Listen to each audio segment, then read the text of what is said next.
Hey, what's up guys, it's Bizix here, and in today's video, we're going to be unboxing and doing a quick sound test on the MCHOSE A60 Pro.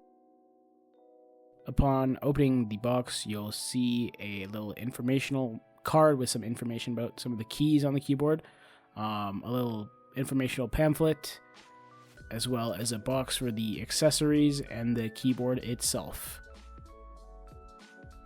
Within the accessories box is a keycap and switch puller, along with two Otemu Ice Jade switches, which is what the keyboard comes with, along with a nice braided USB-C cable that can support 8K polling. Taking a better look at the switch, you can't really tell from the camera quality, but it is Otemu branded and it is closed bottom, so it has a nice clean sound. And finally, we have the keyboard. It looks very nice and very clean, in my opinion. I love the shine-through keycaps. That's something I always love in my gaming keyboards. And so yeah, guys, I'll give you a quick little sound test.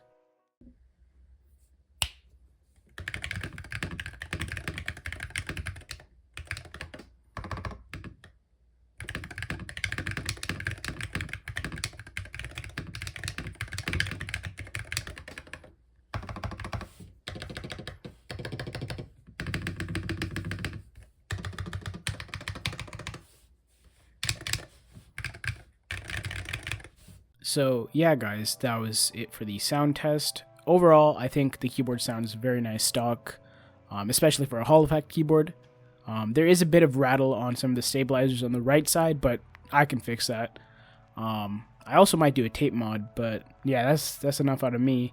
But yeah guys, I was also wondering if you guys would like to see a full in-depth further review of this keyboard. Leave a comment below and like the video so I can know that you guys want a new video.